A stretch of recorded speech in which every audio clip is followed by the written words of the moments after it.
This cheap plastic pen killed an empire. Not with armies or bullets, but with ink.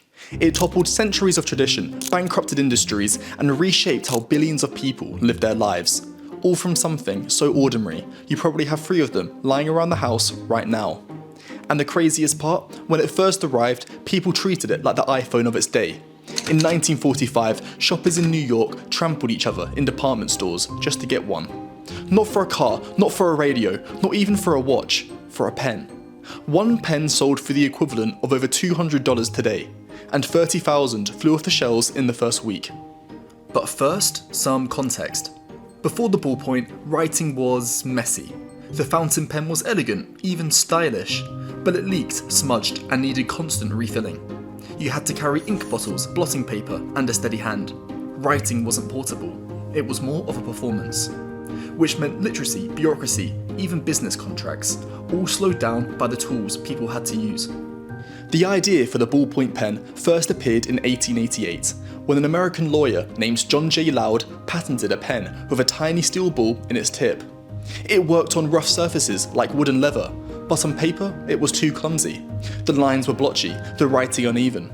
So the patent went nowhere. Loud's pen had no commercial future, and the idea faded into obscurity for decades. Until in the 1930s, a Hungarian journalist named Laszlo Biro, frustrated with smudgy fountain pens, had a breakthrough. Biro noticed that newspaper ink dried fast and didn't smear.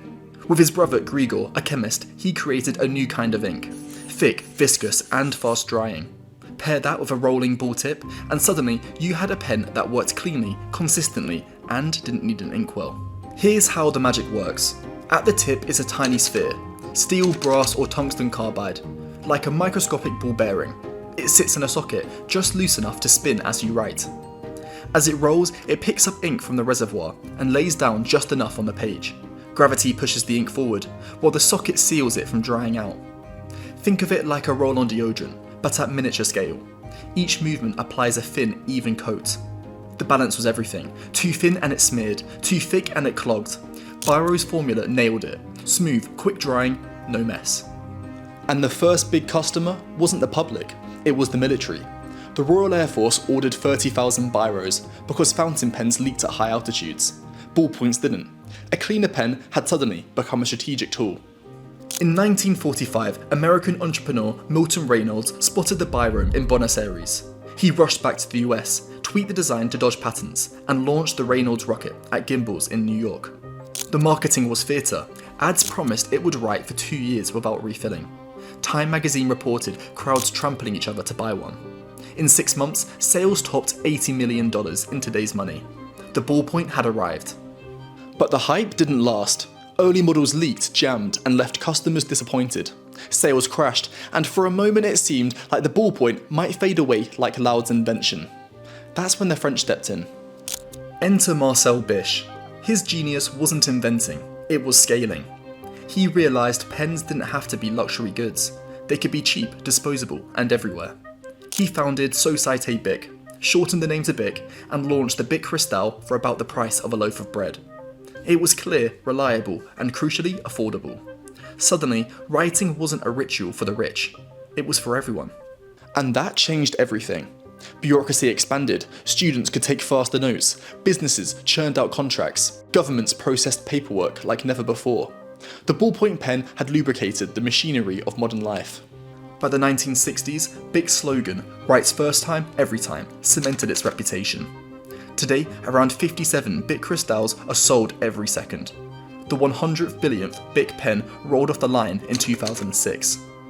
Even its cap has a human story. The tiny hole at the top isn't a design quirk. It's there so if a child accidentally swallows it, they can still breathe. The Bic Cristal even earned a spot in the Museum of Modern Art as a design icon. But there's an irony. In making writing cheap and easy, the ballpoint also erased something. The craft of penmanship, the artistry of the fountain pen. A whole empire of ink bottles, nibs, and blotting paper, gone. Beautiful handwriting classes, once essential, slowly disappeared from schools. The pen that democratized writing also dulled the art of it. A bureaucratic revolution had its casualties. And yet, the ballpoint story isn't over. Even in the age of laptops and smartphones, billions are still sold every year. Because some things still need pen on paper. Signatures, exams, official forms. The ballpoint didn't vanish in the digital age, it adapted. So next time you grab a cheap plastic pen, remember, this little tool toppled an empire. It freed writing from desks and ink bottles. It powered the expansion of schools, businesses and governments. It shaped the pace of modern life, all from a tiny ball rolling inside a metal socket.